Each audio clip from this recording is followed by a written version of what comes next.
అండి మా చిట్టి గార్డెన్లోకి వెల్కమ్ అండి. ఈరోజైతే మా చిట్టి టమాటాలని హార్వెస్ట్ చేసుకున్నాము. మళ్ళీ ఉన్నాయి చూడండి, జంట పక్షుల్లాగా జంట టమాటాలు అన్నమాట. ఇక్కడ ఒకటి ఇంకా రెడ్గా అవ్వలేదు, సో కలర్ వేరియేషన్స్ చూడండి. ఒకటి ఆరెంజ్ కలర్, పండిపోయినేమో రెడ్ కలర్, ఇంకా ఇక్కడ పచ్చి ఉందండి. మా లక్ ఏంటంటే మా షాహి ఈ టొమాటోస్ని పెద్దగా పట్టించుకోలేదు, అందుకనే మేము అదృష్టవంతులు అనుకోవాలి. ఇక్కడ ఇవి వచ్చేసి టేబుల్ లెమన్ అనమాట. వీటి పూత అయితే లేదు కానీ పెంద అయితే ఉందండి. మా అమ్మాయి ఎప్పటికప్పుడు కోసేసి తినేస్తుంది. ఎంత పులుపుగుంటుందో అయినా ఎలా తింటుందో. ఇక్కడేమో మా అత్తయ్య గారు మెంతికూర వేశారు, పొద్దున్నే జ్యూస్ చేసి తాగడానికి అనమాట. షుగర్ ఉన్న వాళ్ళకి చాలా మంచిదంట. ఇదిగోండి ఇక్కడైతే మాకు గులాబీలు అయితే స్టార్ట్ అయిపోయినాయి.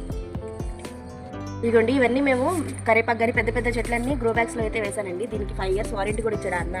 కానీ కుండీల మీద ఒక 10 రూపాయలు తక్కువే ఉంటుంది, ఎండకు కూడా కలర్ కూడా షేడ్ అవ్వదండి. 5 years అంటే 70 రూపాయల్లో ఏమొస్తుందండి. ఇదిగోండి ఈ కుండీ చూడండి, దానికి తర్వాతే కొన్నాను, పగిలిపోయింది ప్లస్ కలర్ షేడ్ అయిపోయింది. ఇంకా మనం కారిడార్లో కానీ అలాగా కరివేపాకు అదే మెంతికూర, కొత్తిమీర, తోటకూర అలా అన్నీ వేసుకున్నా కూడా చక్కగా ఇంట్లో వరకు వస్తే చాలు కదండి. గ్రో బ్యాగ్స్ ఒకసారి ట్రై చేయండి. ఇగోండి ఒక ఉల్లిపాయకి కొంచెం పూత వచ్చిందని దీంట్లో పెట్టేసా. మంచి ఉల్లికాడలు అయితే వచ్చాయి, ఇంకో 4 రోజులు అయితే ఎండిపోతుంది, కింద పాయ కూడా వచ్చేస్తుంది. ఇక్కడేమో పుదీనా కొంచెం హార్వెస్ట్ చేసేసుకుందాము. ఇంత గ్రీనరీగా ఉంది చూడండి, మంచి స్మెల్ అయితే వస్తుంది కట్ చేస్తుంటేనే.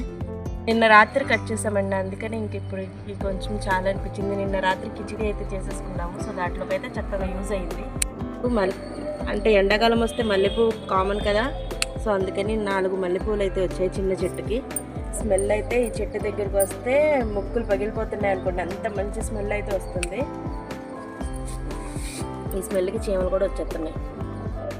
మా చెట్టు కరేపాకు చెట్టుకి అయితే నున్నగా గుండు గీసాము. వచ్చిన పురుగు ఎలా వెళ్ళిపోయిందో తెలియదు కానీ మంచిగా మళ్ళీ గ్రీనరీగా వస్తుంది హార్వెస్ట్. ఇగోండి ఇక్కడ పైన పువ్వు వచ్చింది చూడండి, దానివల్ల మనకి కరివేపాకు అయితే ఆగిపోతుంది. సో ఆ పువ్వుని కట్ చేసేసుకుంటే మళ్ళీ చక్కగా కరివేపాకు ఆకులు అయితే వస్తాయి. దీంట్లో చిన్న మొక్క వచ్చిందండి, ఆ మొక్కని ఇలా వేసాము, ఆ మొక్క కూడా చక్కగా పెరుగుతుంది.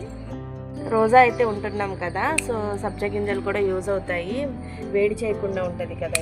ఇక్కడ సబ్జా గింజలు అయితే వచ్చినాయి, ఒలిసి సబ్జా గింజలు అయితే తీసి మీకు చూపిస్తాను. మీకు ఎండకి ఎలా కనిపిస్తుందో అయితే తెలియదు కానీ మొత్తం చెట్టుకి పైన మొత్తం అయితే ఎండిపోయింది. సో అందుకనే సబ్జా గింజలు తీద్దాం అనుకుంటున్నా. ఫస్ట్ టైం ఇది నేను హార్వెస్ట్ చేయడం. ఇగోండి మా చిన్న హార్వెస్టింగ్ అయితే చూసేయండి, ఎందుకంటే నాకైతే చాలా హ్యాపీగా ఉందండి. ఎందుకంటే మా ఇంట్లో పెరట్లోవి కదా, సో కొంచెం మమత ఎక్కువే ఉంటుంది అన్నమాట. హాయ్ అండి, సారీ బాయ్ అండి.